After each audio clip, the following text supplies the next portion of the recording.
South আফ্রিকার president Cyril Ramaphosa oval অফিসে এসেছেন দ্বিপাক্ষিক আলোচনার মাধ্যমে আমেরিকার সাথে সম্পর্ক উন্নয়ন করতে, কিন্তু বেশ প্রস্তুতি নিয়ে বসেছিলেন প্রেসিডেন্ট ডোনাল্ড ট্রাম্প। আগে থেকে প্রস্তুত করে রেখেছিলেন ভিডিও ক্লিপ এবং পেপার কাটিং। শ্বেতাঙ্গরা সাউথ আফ্রিকায় গণহত্যার শিকার হচ্ছে এমন অভিযোগ নিয়ে দেশটির প্রেসিডেন্ট সিরিল রামাফোসার সঙ্গে হোয়াইট হাউসে বাকবিতণ্ডা জড়িয়ে পড়েন তিনি। সম্প্রতি দেশটি থেকে আসা আফ্রিকানার্স নামে একটি দলকে শরণার্থীর মর্যাদা দেয় ট্রাম্প প্রশাসন। শ্বেতাঙ্গ সম্প্রদায়টি সাউথ আফ্রিকায় নিপীড়নের শিকার হচ্ছেন বলে অভিযোগ করে আসছে ওয়াশিংটন, যদিও এই অভিযোগ অস্বীকার করেছে রামাফোসার সরকার। ট্রাম্পের সঙ্গে আলাপকালে জোরালোভাবে অভিযোগের বিষয়ে আপত্তি জানান সাউথ আফ্রিকার প্রেসিডেন্ট। তিনি বলেন, এটা আমাদের সরকারের নীতি নয়। সাউথ আফ্রিকায় অনেকেই সন্ত্রাসের শিকার হচ্ছেন, কিন্তু শুধু শ্বেতাঙ্গদের টার্গেট করা হচ্ছে এমনটা কিছুতেই মেনে নিতে পারেননি তিনি।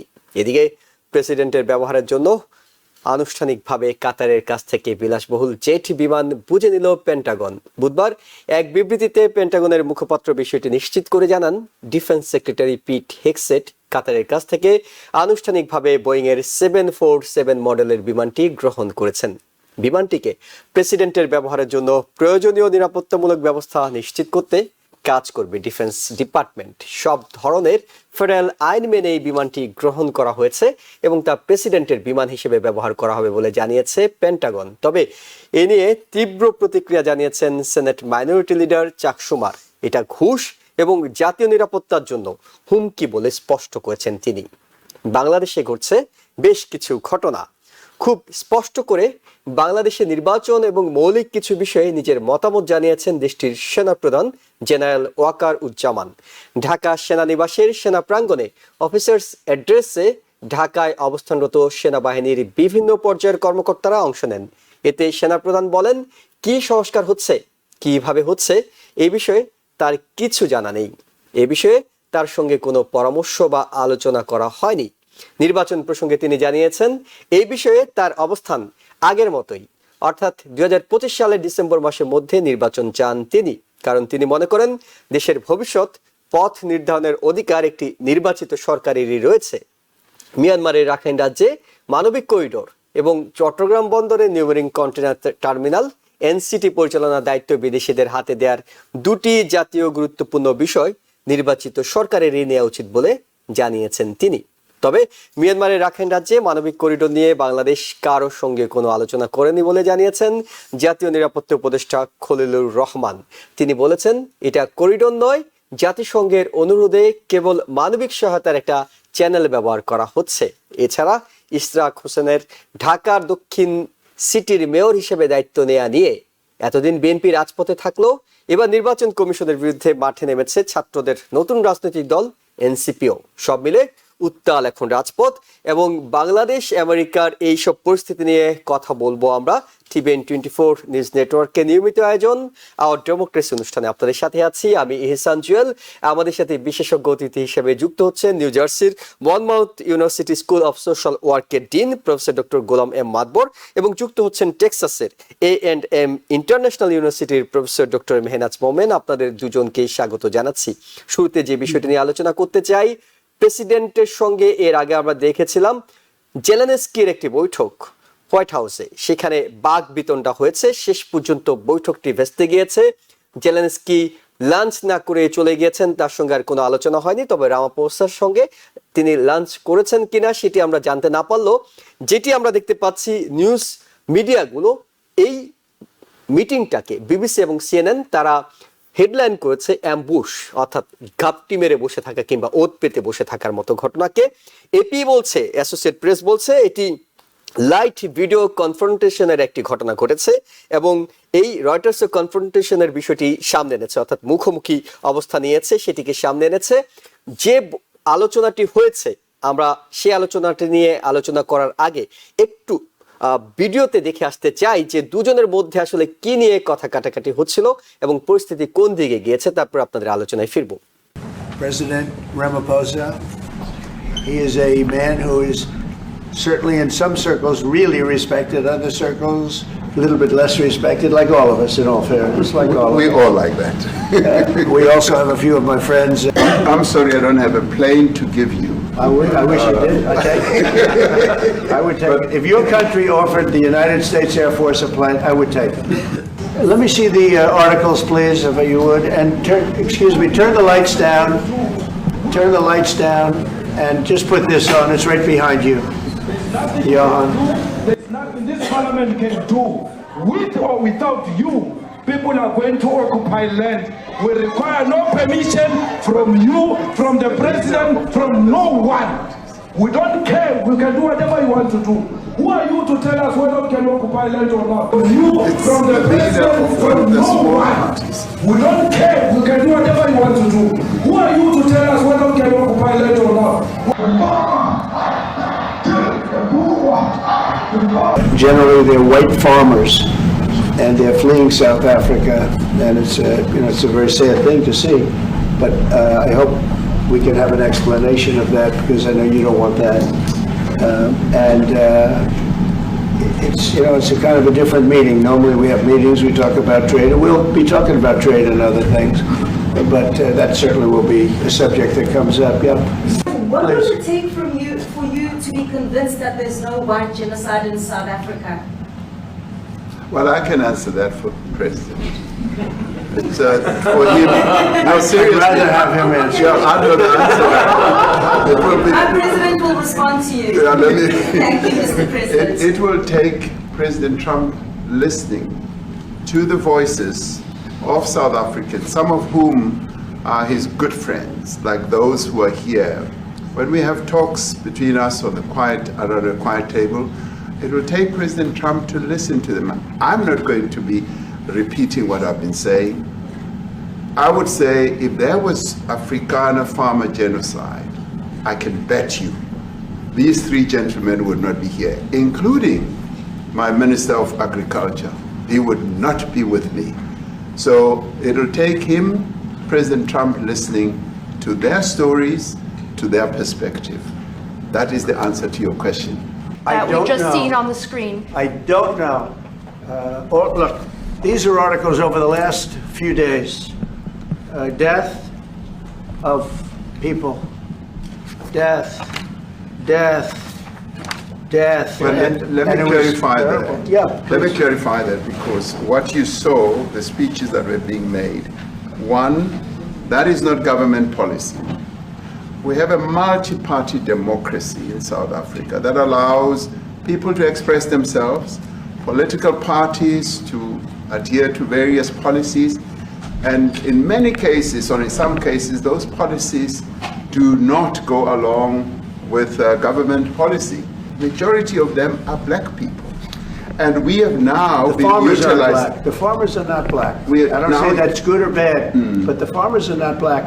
And the people that are being killed in large numbers, if the news wasn't fake, like NBC, which is fake news, totally, one of the worst, ABC, NBC, CBS, horrible. But if they weren't fake news like this jerk that we have here, if we had real reporters, they'd be covering it. But the fake news in this country doesn't talk about that. Constitution guarantees and protects the sanctity of tenure of land ownership. Professor doctor Golam Matbor এবং professor doctor Mehnaz মোমেন, আপনাদের দুজনকে আবার স্বাগত। নিঃসন্দেহে আপনারাও দেখছিলেন, একেবারে আমরা হয়তো একটু বড় করে দেখিয়েছি, আলোচনার খণ্ডিত অংশগুলো আমরা তুলে আনার চেষ্টা করেছি, যেটা একেবারেই মনে হচ্ছিল পূর্ব পরিকল্পিত। যেটি হয়তো প্রেসিডেন্ট জেলেনস্কির সঙ্গে হয়েছে সেটি ঘটনাক্রমে হয়ে গিয়েছিল, কিন্তু রামাফোসার সঙ্গে যেটি হয়েছে তিনি প্রস্তুতি নিয়ে বসেছিলেন, ভিডিও ক্লিপ নিয়ে বসেছিলেন, আর্টিকেল পেপার কাটিং নিয়ে তিনি বসেছিলেন। এবং আমি ঠিক জানি না, আপনার কাছে একটু শুনি ডক্টর গোলাম মাতবর, যে প্রেসিডেন্ট ট্রাম্পের সঙ্গে যারা দেখা করতে আসছেন কিংবা ওভাল অফিসে যারা দেখা করতে আসছেন বিভিন্ন দেশের রাষ্ট্রনেতারা, তারা তো সম্মান আশা করেন কিংবা তারা আশা করেন যে হয়তো কূটনৈতিক বিষয়গুলো একটা রুলস নর্মসের মধ্যে থাকবে।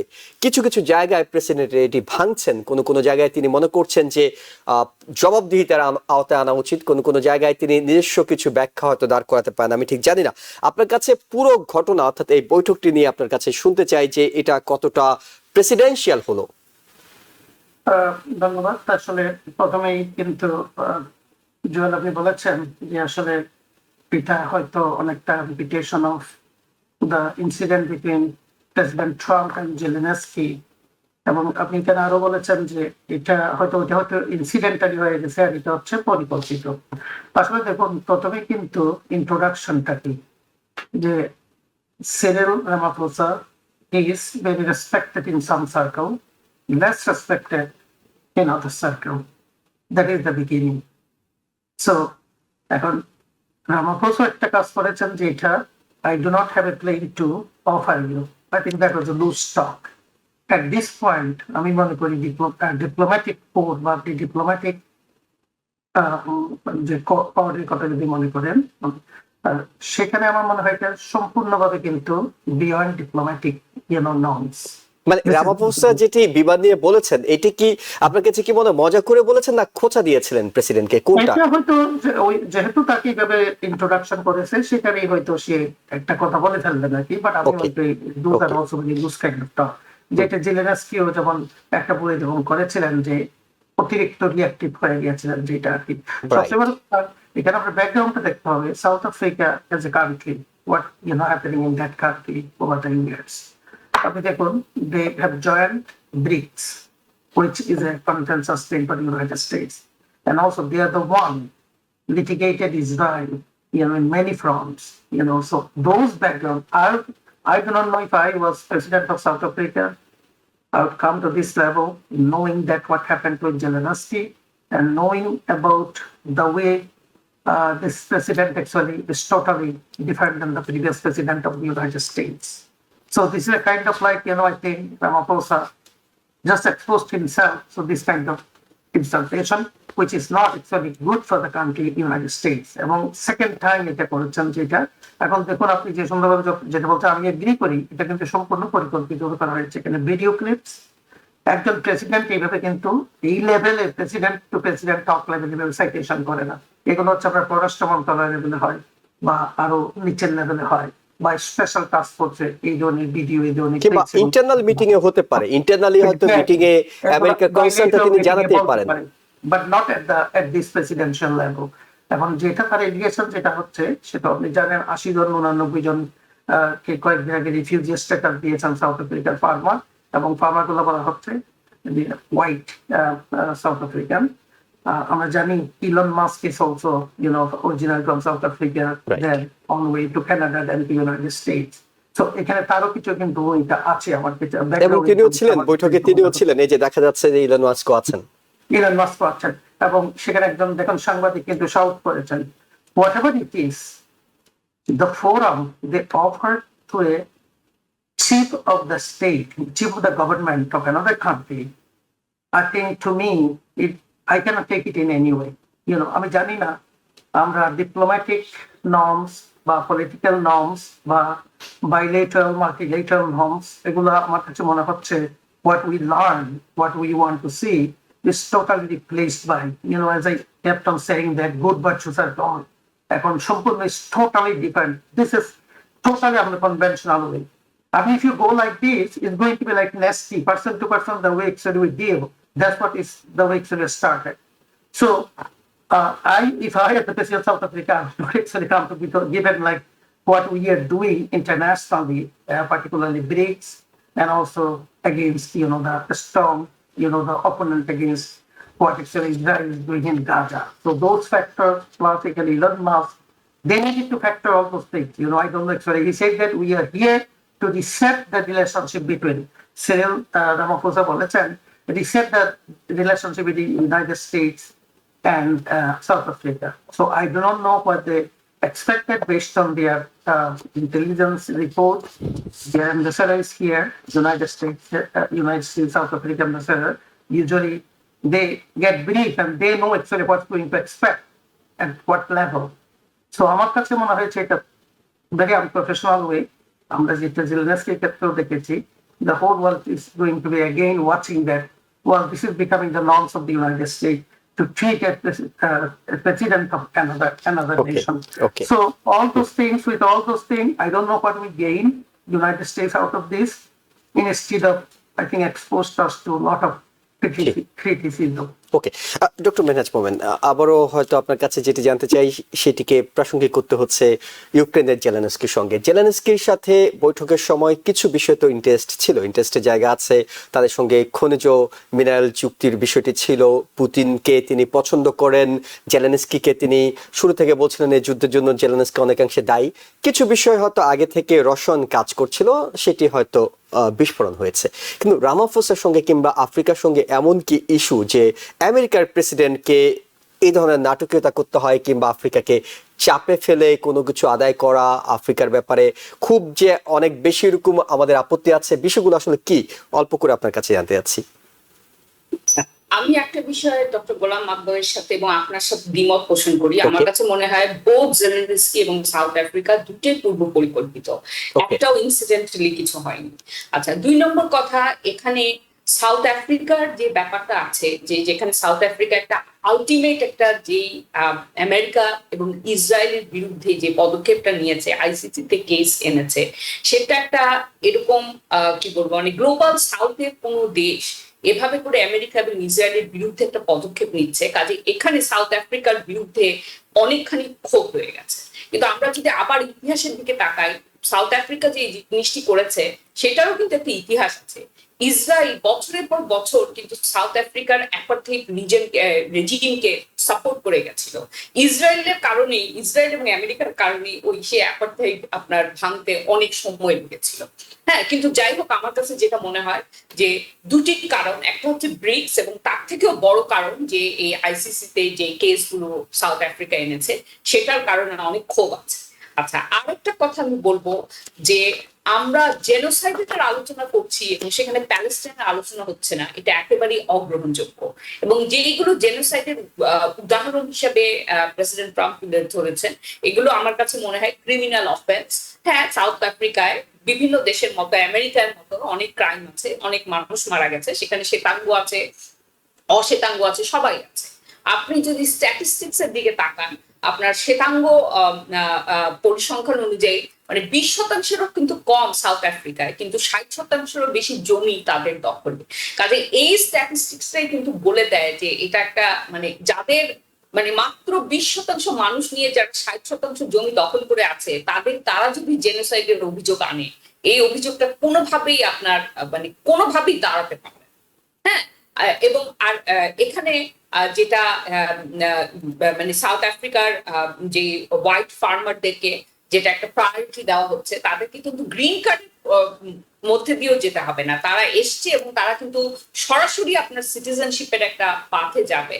এবং এটা নিয়ে কোনো দ্বিমত নাই, কারণ প্রেসিডেন্ট ট্রাম্প আরেকটা জায়গায় খুব ক্লিয়ারলি বলেছেন যে এলন ওয়ান্টেড ইট। হ্যাঁ, তো আমরা এই অ্যাডমিনিস্ট্রেশনের আরেকটা জিনিস যে সবকিছু খুব খোলামেলা। তো সেই জন্য আমি আরেকটা কথা বলবো যে সাউথ আফ্রিকার প্রেসিডেন্ট যে বলেছেন যে I am sorry I didn't have a plane to give you, এই খোঁচাটা, এটা কিন্তু আমার কাছে মনে হয় যে আমেরিকা কিন্তু সমস্ত নর্ম ভেঙেছে, এটা একটা অন্য দেশেরও কিন্তু এখন একটা অনেকটা একটা পারমিশন হয়ে গেছে, এই নর্মটা কেউ মানছে। হ্যাঁ, এবং এইটা এই যে আমি জানি এই প্লেনের প্রসঙ্গ আরো আসবে, কিন্তু মানে মোট কথা একদম যা কিছু আপনার নর্ম ভাঙা, ব্রাইট নেওয়া, যা কিছু হচ্ছে সবকিছু প্রকাশ্যে, সবকিছু খোলাখুলি হচ্ছে। কাজে এই ক্ষেত্রে আমার কাছে মনে হয় সাউথ আফ্রিকার প্রেসিডেন্ট যে কথাটি বলেছেন, এটা অনেকটা উনি উনার স্টেটাসটাকেও উনি আবার মানে ধরে রেখেছেন। তবে এটা তো সত্যি যে দুটা দেশের যে কূটনৈতিক সম্পর্ক বা যে ধরনের নর্মস আমরা দেখি, সেগুলো আর কি কোনো দেশের সাথে আমরা দেখছি যে সেটা রাখা হচ্ছে না। ইভেন এই যে আপনার ভ্রমণ করে আসলেন মধ্যপ্রাচ্যে, সেখানে উনি যেভাবে করে প্রশংসা করছেন সাউদি প্রিন্সের বা যেভাবে মানে সেগুলো কিন্তু নর্ম ভাঙা, এগুলো কিন্তু মানে শুধু নেগেটিভ না, এমন ভাবে প্রশংসা করা এটাও কিন্তু আপনার নর্মের মধ্যে পড়ে না। কাজে ওই সমস্ত দিক দিয়ে দেখতে গেলে কূটনৈতিক যে আপনার শিষ্টতা, সেটা কিন্তু আমেরিকা সেটা এই 5 মাসে সেটা থেকে অনেকটাই বেরিয়ে এসছে। অর্থাৎ প্রেসিডেন্টের নিজস্ব একটা ভঙ্গি আছে, স্টাইল আছে, উনি সেটি নিয়ে কাজ করছেন, কথা বলছেন, এটি হয়তো ইতিহাস কিংবা সামনের দিনগুলো হয়তো এটা একটা নামও দেওয়া হতে পারে, নিজস্ব একটা স্টাইল, ওনার স্টাইলে উনি ডিলগুলো করছেন। যাই হোক, আমি একটু প্রফেসর ডক্টর গোলাম মাতবর আপনার কাছে যে বিষয়টি জানতে চাই, এরপরে যে কাতার থেকে বিমান, যেটি লাক্সারি বিমান প্রেসিডেন্ট এয়ারফোর্স ওয়ান হিসেবে ব্যবহার করার জন্য, সেটি তো শেষ পর্যন্ত পেন্টাগন জানিয়েছে তারা রিসিভ করেছে, তারা সেটি নিতে যাচ্ছে। এটি নিয়ে প্রতিক্রিয়া আছে, এখন গিফট করছে, প্রেসিডেন্টকে দিচ্ছে। প্রেসিডেন্ট বলছিলেন সাউথ আফ্রিকান প্রেসিডেন্টকে, যদি তো আপনার দেশও থাকতো তাহলে আপনিও যদি দিতেন আমি নিতাম। তো নেয়ার পিছনে নিতে গেলে মানে আপত্তির জায়গাটা কোথায় আসলে? আমি তার আগে একটু বলতে চাই, আসলে দেখুন যে ডক্টর মেহমাজ মোহাম্মদ যেটা বললেন যে 20% কিন্তু 60% কিন্তু ল্যান্ড তাদের হাতে, হোয়াইট সাউথ আফ্রিকানদের হাতে। আমরা জানি অ্যাপার্থেইড যেটা, সেটার এগেনস্টে সারা ওয়ার্ল্ড দাঁড়িয়েছিল এবং আলটিমেটলি কিন্তু সাউথ আফ্রিকা সেটা গ্রুপ করেছেন এবং আজকে দেখুন তারা একটা কিন্তু ডেমোক্রেটিক এবং সিভিলাইজড নেশন হিসাবে কিন্তু ওয়ার্ল্ড এস্টাবলিশ করেছেন নিজেদেরকে। তাদের এই যে বলা হচ্ছে, প্রেসিডেন্ট ট্রাম্প যেটা বলছে যে জমিগুলো শুধু দখল করে ফেলছে না ব্ল্যাক আফ্রিকানরা, তাদেরকে কিন্তু কিল করা হচ্ছে, এবং যেগুলো আপনি দেখুন এভিডেন্স গুলো সে দেখাচ্ছে আর কি। অথচ অন্যদিকে পৃথিবীর আপনি গাজা বলেন বা আপনি রোহিঙ্গাদের বলেন, এখানে কিন্তু সম্পূর্ণ মানুষকে কিন্তু একেবারে রীতিমতো কিন্তু কিল করে ফেলছে। এগুলোর ব্যাপারে কিন্তু এরকম নাই। এখানে সামান্য জমি, এগুলোর কথা বলা হচ্ছে কিছু সংখ্যক যারা অলওয়েজ ইনফ্লুয়েন্সিয়াল ছিল সাউথ আফ্রিকা, তাদের প্রোটেকশনের জন্য। সো এইগুলো আমার কাছে যেটা মনে হয় সারা ওয়ার্ল্ড এখন যেটা হচ্ছে মাইট ইজ রাইট, এবং আমি the way I C the democracy, the way I C the human rights, if it goes my way it's okay, if it goes against me, then I'm going to change it. এই ধরনের একটা আপনার চলে। অর্থাৎ দেখুন প্লেনের যে কালচারটা যেটা, এগুলোকে বলা হয় কুইক প্রো আর কি, অনেকটা যেটা আশা করে আর কি মানুষ, যে আপনি একটা কিছু দিলেন পরিবর্তন কিছু পাবেন, কিন্তু সে কিন্তু তা বলছেন না। এ বলছে যে না, এটা ইজ ফাইন। আজকে যদি এটা ডেমোক্রেটিক পার্টি কোন প্রেসিডেন্ট করতো, আমেরিকা বোধহয় এতক্ষণে বোধহয় ফল অ্যাপার্ট হয়ে যাবে। No, this is what you can do it. এবং তারা বলছে যে তারা দেখেছেন যে যুক্তরাষ্ট্রের ফেডারেল পলিসি, বিশেষ করে হ্যাকসেট বলছে বা তার যে পররাষ্ট্র মন্ত্রণালয়ের উদ্ধৃতি দিয়েও বলছে যে there is no bar like that। কিন্তু আমরা কিন্তু যদি আমরা কিছু লেখাপড়া জানি এবং আমরা কিছু ডিপ্লোমেসি বুঝি এবং আমরা কনফ্লিক্ট অফ ইন্টারেস্ট কিছু বুঝি, এটি কোনো কিছুতেই তো করে না। কারণ আপনি কোন কান্ট্রির সাথে, Qatar is not a democratic country, Qatar is not a country that can champion as a human rights। আমি জানি কাতারে পয়সা আছে, কাতার অনেক কিছু ম্যাটেরিয়ালিস্টিক ভাবে ডেভেলপ করেছেন, মিডল ইস্ট একটা অত্যন্ত ধনী দেশ। আমেরিকা তো যদি হিউম্যান রাইটস এর কথা বলে, ডেমোক্রেসির কথা বলে, even it doesn't go like reciprocal between two countries. কিন্তু বলা হচ্ছে যে না, এই প্লেন নেওয়ার ব্যাপারে কোনো বাধা নাই, কেউ যদি দেয়, এবং যেটা রামাফোসাকে বলেছেন সাউথ আফ্রিকা দিতেও, সেটাও আমি দিতাম।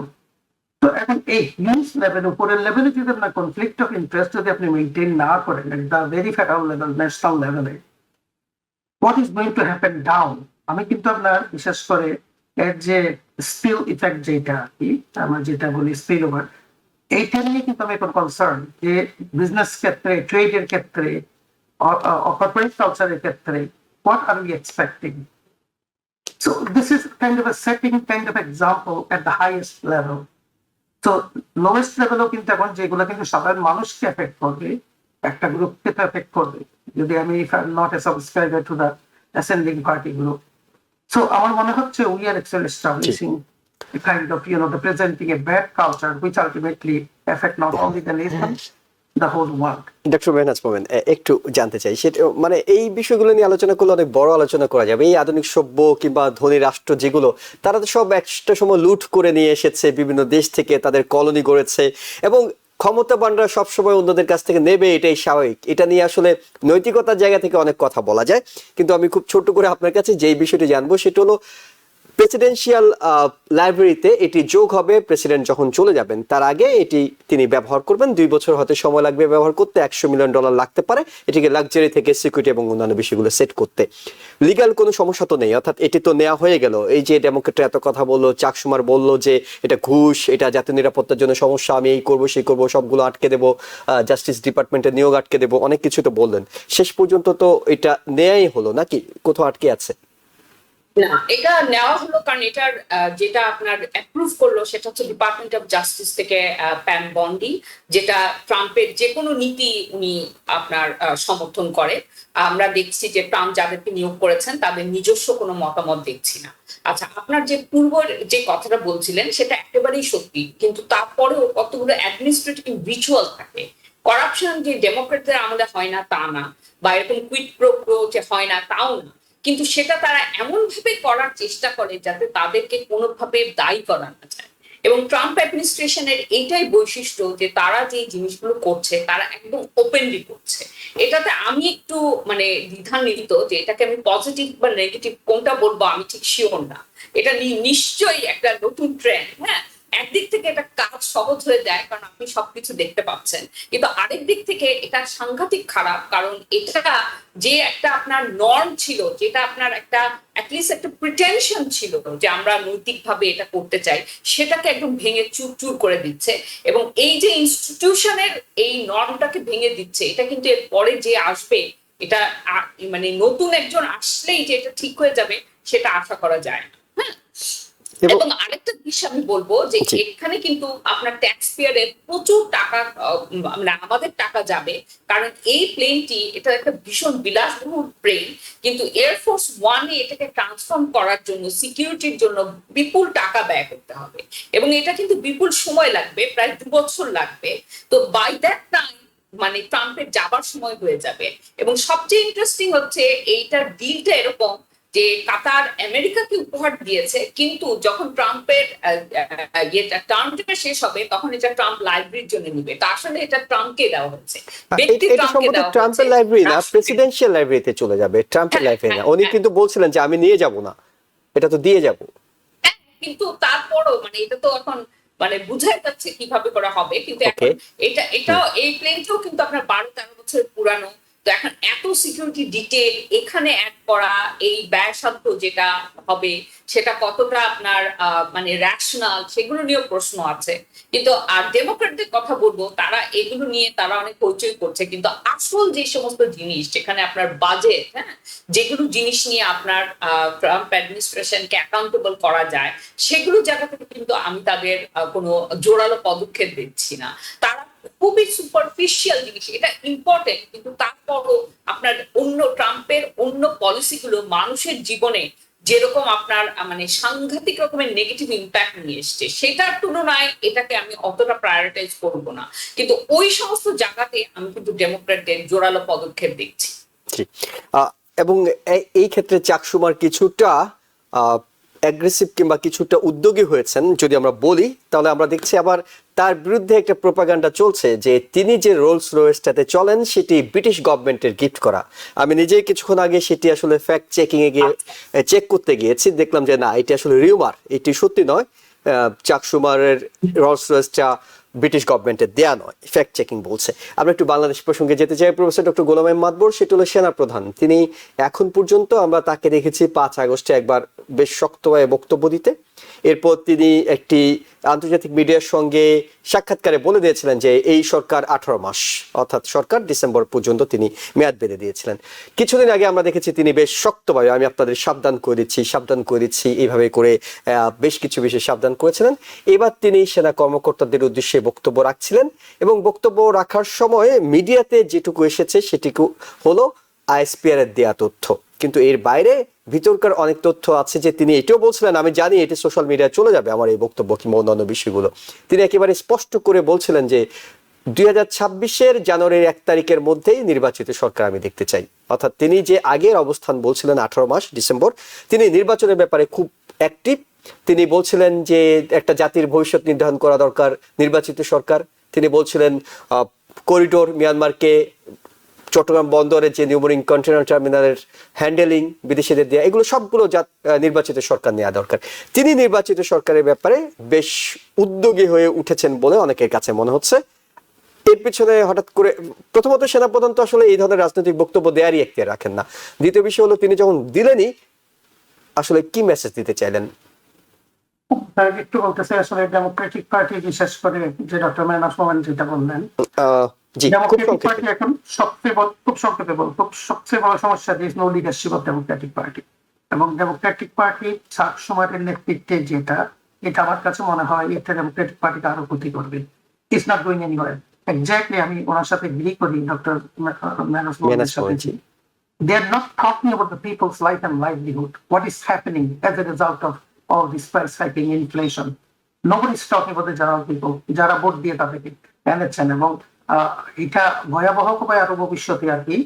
এবং এটা অনেক আরো বলেছেন যে এটা যে ফ্যাম বন্দি বলেন, অমুক বলেন, এগুলো সবগুলো অ্যাপয়েন্টেড করা হয়েছে, যারা কোনোদিন কিন্তু প্রেসিডেন্টের ডিসলয়াল হবে না। এবং যা করবেন তাই, সেটা কুইট প্রো থাকুক, ওইটা থাকুক, yes sir that is the way.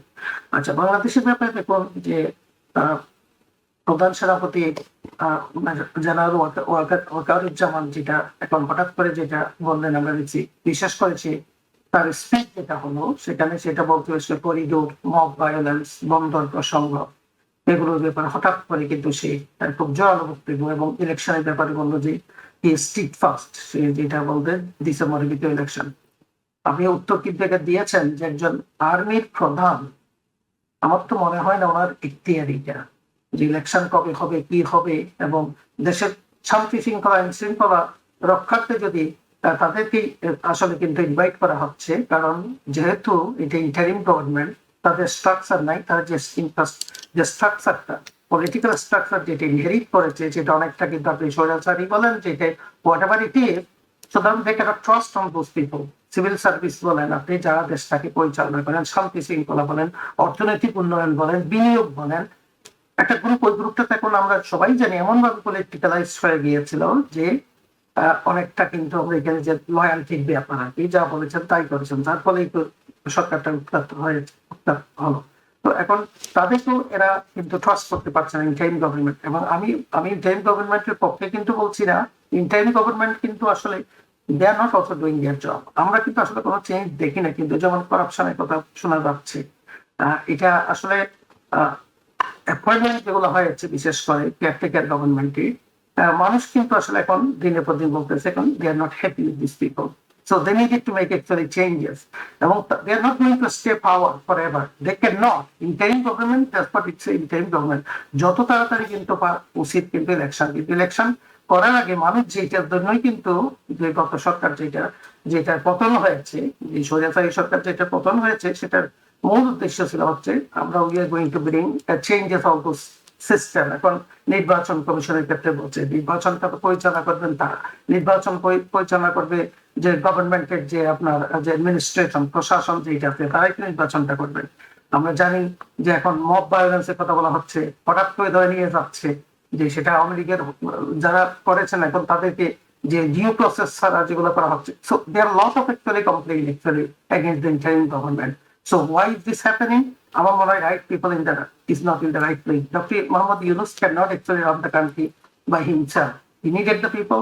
আমার মনে হচ্ছে অ্যাডভাইজারি কাউন্সিল যে ইনেকশন বলেন, ইনএফিকেসি বলেন, that's for actually showing up. তো আপনার যে প্রশ্নের যে মূল যে উত্তর যেটা, সেটা হচ্ছে আপনার একজন প্রধান সেনাপতি এই সিভিলিয়ান লাইফ এইভাবে বলছে, সেও হয়তো একটা অ্যাডভান্টেজ নিচ্ছে। This is an interim situation, interim government situation. So I think, he, at this point, people are looking at them. But interim government is interim government. Everything that, at this point, actually, behind the scene, is like the army. Army is actually, the one that it will need to actually ensure everything. বিশেষ করে আইন শৃঙ্খলা পরিস্থিতি, দেশের সার্বভৌমত্ব। এবং আমরা জানি বোথ ফ্রন্টে কিন্তু অনেক ধরনের, একদিকে মিয়ানমারের দিকে সমস্যা, এদিকে ইন্ডিয়ার সমস্যা, all those things. তো দেশের সার্বভৌমত্ব একটা kind of risk at this point. So হয়তো সেই ইন্টারিম গভর্নমেন্ট এই সিচুয়েশনটা নিয়েই কিন্তু সে হয়তো একটু বলার সুযোগ পাচ্ছে। আর যেভাবে আসলে কেয়ারটেকার গভর্নমেন্টটা ফর্ম করা হয়েছে, একদিকে দেখুন আগে এটা যদি রিভলিউশন বলেন, যাই বলেন, প্রেসিডেন্ট কিন্তু বহাল। Army chief of staff সেটা তো আসলে non-political, but that's a different story. So I think there is a kind of also the kind of conspiracy kind of things, because that's what actually people actually now portraying that the প্রধান সেনাপতি হঠাৎ করে এরকম the political statement কেন দিচ্ছেন। So আমার মনে হচ্ছে এটা is unprofessional in a sense, but I think he's taking advantage of the interim government situation and also lawlessness or the corruption, the crime rate, all those things, particularly corruption, আমরা শুনতেছি যে আগের মতোই একই অবস্থা শুরু হয়েছে, টাকা ডিফালকেশন হয়ে যাচ্ছে, বা বিভিন্ন মব ভায়োলেন্স গুলো হচ্ছে, ডিউ প্রসেস মানুষকে মেরে ফেলা হচ্ছে। So all these things actually people are getting pissed off. আমার মনে হয় এইসব দেখে হয়তো প্রধান সেনাপতি মনে করেছেন যে he needed to say something, but I don't think that's his protocol. Okay, doctor Mehnaz Momen, আমি নিজেই কয়েকটা বিষয় আপনার সাথে হয়তো তুলে ধরতে চাই। সেটা হলো যে সেনাপ্রধান বক্তব্য রাখতে পারেন কিনা।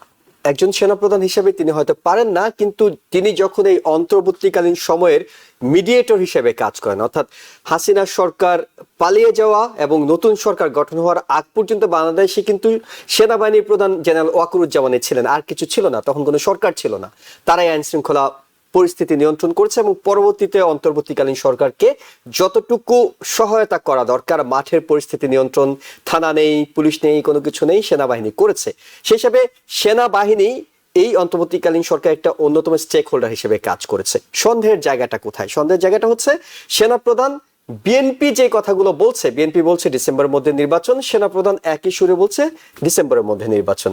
দ্বিতীয় সন্দেহের জায়গা যেটি আলোচনা আসতে পারে সেটি হলো যে বেগম জিয়া যখন লন্ডনে চিকিৎসার জন্য যাচ্ছিলেন তার আগে সেনাপ্রধান তার সঙ্গে একান্তে দেখা করে এসেছিলেন। তৃতীয় যে বিষয়টি আসতে পারে সেটি হলো সার্জিস এবং হাসনাত তার সঙ্গে ক্যান্টনমেন্টে দেখা করার পরে সেনাপ্রধানকে নিয়ে একটি স্ট্যাটাস ফেসবুকে দিয়েছিলেন যে তিনি অন্য কোনো উদ্দেশ্য, অন্য কোনো অফার তাদেরকে দিচ্ছিলেন। অর্থাৎ এনসিপির সঙ্গে তার দূরত্ব বাড়ছিল, বিএনপির সঙ্গে সম্পর্ক ঘনিষ্ঠ হচ্ছে। সেই জায়গায় তার বক্তব্যগুলো একই সুরে মনে হচ্ছে কিনা, যখন মাঠে এখন বিএনপি এবং এনসিপি তারা অনেকটাই মুখোমুখি অবস্থায় আছে। আপনার এই প্রশ্নের আমি দুটো দিক দিয়ে উত্তর দেব। একটা হচ্ছে থিওরিটিক্যাল, হ্যাঁ আপনি যেটা বলেছেন সেনাপ্রধান তার এই প্রোটোকলের মধ্যে পড়ে না, এই বিষয় নিয়ে কখন নির্বাচন হবে এটা বলার কথা না। আর দুই নম্বর কথা হচ্ছে আরেকটি প্রসঙ্গ এসছে ইলেকশন, আরেকটি কি কথা ছিল? একটা ছিল সেনাপ্রধানের কথা, আর সেনাপ্রধান বিএনপির নেত্রীর সঙ্গে দেখা করেছেন, তিনি বিএনপি বলছিল জি হ্যাঁ আচ্ছা। আর আরেকটা কথা হচ্ছে কিন্তু এবং থিওরিটিক্যালি যত দ্রুত নির্বাচন হবে তত ভালো। এবং আমি আরেকটা জিনিস একদম বিশ্বাস করি যে আমাদের বেছে নিতে হবে না, হয় নির্বাচিত সরকার নয় সংস্কার, আমরা দুটোই চাই। হ্যাঁ, কিন্তু এটা থিওরির কথা বললাম, এখন রিয়ালিটির কথা বলি। হ্যাঁ, আপনি যদি দেখেন যে আওয়ামী লীগ সরকার 15 বছর ধরে যখন ক্ষমতায় আসীন ছিল, একটা বিরাট একটা তার ভরসার জায়গা ছিল বিভিন্ন ধরনের আপনার আর্মি, ব্যুরোক্রেসি, পুলিশ, এগুলোকে তাদের একদম অধীনস্থ করে রেখেছে। যখন আওয়ামী লীগ সরকারের পতন ঘটলো তখন এই ক্ষমতার ভারসাম্য কিন্তু আপনার নষ্ট হয়ে গেল। এখন যে অন্তর্বর্তীকালীন যে সরকারটা এসছে তার সাথে তার যে কি উদ্দেশ্য বা সেই সরকার কি কি জিনিস করতে চায় বা কোথায় ক্ষমতা বিস্তার করতে চায়, এই জিনিসগুলো সব নতুন করে হচ্ছে। কাজে সমস্ত দল এটা আমরা সেনা বাহিনীতে এটা হয়তো আমরা অনেক বেশি ট্যানজিবল, অনেক বেশি আমরা দেখতে পাচ্ছি, কিন্তু আসলে সমাজের সব জায়গাতেই এটা একটা প্রতিযোগিতা চলছে যে কিভাবে করে আরো বেশি ক্ষমতা বিস্তার করা। এবং আমার কাছে আরেকটা জিনিস মনে হয়েছে যে ইলেকশনের কথাটা এখন আবার নতুন করে এসছে একটা কারণে, কারণ আওয়ামী লীগ নিষিদ্ধ হয়েছে। এবং আওয়ামী লীগ যখন নিষিদ্ধ হবে বা আওয়ামী লীগের কার্যক্রম নিষিদ্ধ করা হয়েছে, তখন যে সমস্ত দলগুলো আপনার ভোটে অংশগ্রহণ করবে তাদের কিন্তু মূল চিন্তা, মূল স্ট্র্যাটেজি যে আওয়ামী লীগকে যারা ভোট দিত তারা এখন কোথায় ভোট দিত।